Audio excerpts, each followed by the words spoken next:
Hi, I'm Tammy Burgess here with Coach Harkema, the former head coach at Eastern Michigan University. We're at Rainier Stadium and we're going to ask Jim a few questions about football so we can enjoy the game a little bit more. So when you toss the coin, if you win the coin toss, you get to choose whether you want to have the ball first. You can receive, or you could even kick off, or you could defend a certain the one side of the field or the other. In other words, this will be our side right now.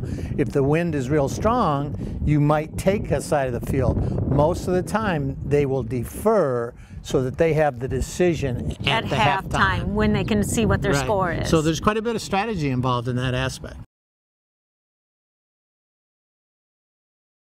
How many football players are there? Because it looks like there's just way too many players out there for how many are on the field. Well, quite simply, there's probably about 100 on everybody's squad, and then you have an offense and you have a defense.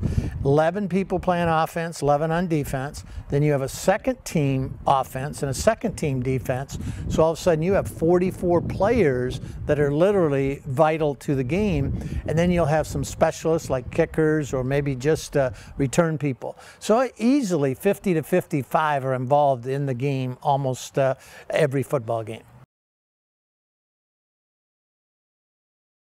What other positions are there? Well, I think if you look at the offense, one of the things that people don't understand is there's 5 people designated as linemen, and they cannot go downfield on a pass. They really are in kind of the line of scrimmage against the other defensive linemen, and that's where the real physical aspect of the game is going on all the time. Then you have your wide receivers. They're going to block a lot, but they also catch the ball. That's what most people see. Then you have a running back, and obviously the quarterback, the Denard Robinson, the people that are highlighted. And at the same time, you've got a tight end usually that really blocks like the lineman, but also catches passes. So that's the offense. And then on the defense, you've got defensive linemen. The next tier are linebackers. So you'll see them standing up behind the defensive line. They're going to make most of the tackles. And then you have defensive backs that are going to defend the pass first. Okay, so I always wonder when I'm watching the game why the guy with the ball, like, it looks like he runs right into the crowd of people. That's right. I'm like, go the other way. Go the other way. Oh, what's wrong? Why do they go right down the middle like that? Well, they start someplace, and guess what? The defense goes there too. So it looks like he's going there, but the offensive line is trying to create some kind of a gap, and if the running back is squared up and can see, he'll try to go through the gap. So he's trying to avoid them. Okay. It's the defense that's getting there. So a good defensive team makes it look like he's running into the pile of them. Absolutely. Okay. Yeah, he attracts attention, that's for sure. Okay, good. You said the line of scrimmage, that's where everybody lines up, right? And that just keeps moving as they go, right? The ball, they set the ball, and then the offensive line or the defensive line cannot be across the depth of the width of the football. So they're on this side, and the offense is on this side, and they have to be aligned properly, and that's where the collisions start. That starts the thrust of every play. Okay, so when they say offsides, that's because a player went over the line of scrimmage before the ball was snapped. Who hikes the ball, and why do they call out all kinds of numbers? Okay, great. The center is the person that's going to hike the ball, okay. And they call all kinds of numbers because it's all in code. It's communicating so that the defense can't understand what the offense is talking about because they have a code, numbers, words that mean something to them, and it might be as simple as black. Black means something to them. Or in the pros, many times it's very sophisticated. You got all kinds of numbers, and they call everything. So it's just the numbers are to get everybody on the same page, so they're all running the same play. And once the quarterback, right, catches the ball, yes, He can pass it. Can he run it? He can run it, he can pass it, he can hand it off, and that's all choreographed also. And in the past at the University of Michigan with Denard Robinson, he became the principal runner and the principal passer, and so all the focus was on him.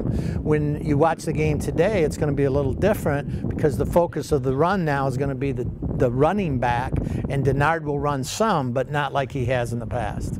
And is the quarterback a smaller guy on the team? Well, he can be, but traditionally the quarterbacks have now been 6'2" to 6'5", 220 to 230 pounds. If they're smaller like Denard Robinson is, then they've got to have better speed. So it is a position that you can be anywhere from 5'8", 5'9" to 6'6". There's more variance there. Okay.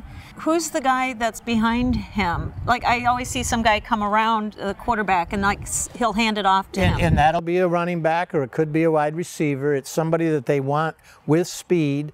And the thing about the running backs or a receiver, they want to get the speed and quickness people kind of outside of the crowd. But if the crowd is coming, they want a big, strong running back. And Michigan over the years has had big, strong running backs that also had speed. And so that's why they've had such a great running attack. So that'll be a great challenge for Eastern's defense today. But Eastern will be doing the, trying to attack Michigan's defense the same way, because Michigan's defense last 3 years hasn't proven to be strong. So it's going to be a real contest, I think. When they carry the ball, they go so many yards. It's a down, right? So yes, and what you have is you have the ball on first down. You have 4 downs to get 10 yards. Anytime during those downs, if you get that first down, you get another 4 downs. Okay. So the 10 yards, the yard marker, is very important, and so that's why traditional football teams will try to get 4 or 5 yards on first down. Now they have flexibility on the other 2.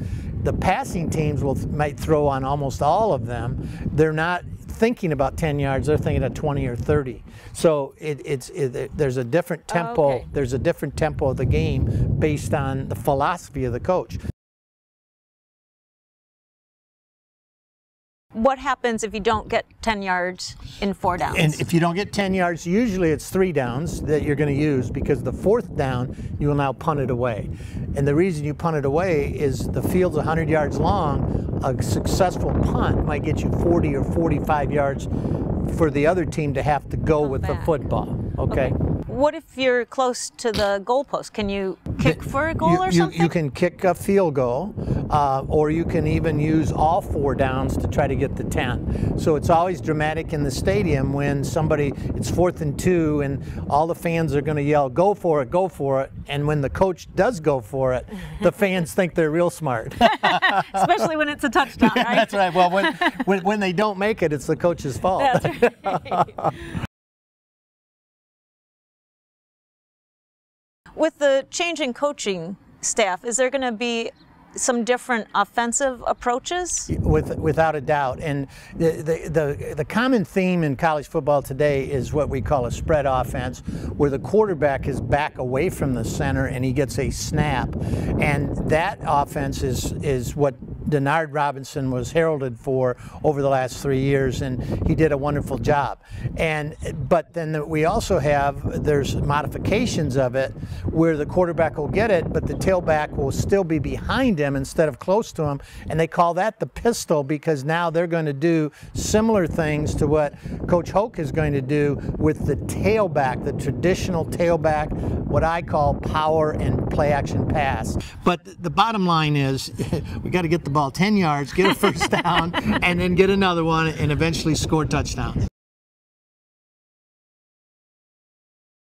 So Jim, can you show us some of the moves and hand signals that a referee might make? A first one would be if they put their hands on the hips and then point to this team over here, they were offsides. Then the other team has the choice of whether they want to take that penalty or not take that penalty, and that's dependent on their decision on the outcome of the play. Another one is illegal procedure. Usually that's on the offense, and there's no decision that needs to be made. They'll actually blow the play dead when there's an illegal procedure and stop the play, and a penalty has to be taken.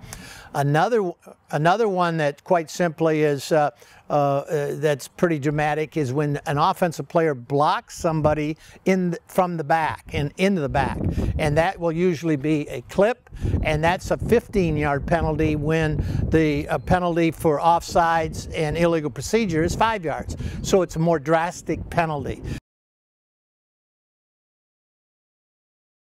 Tell me why you think women might want to come to a football game.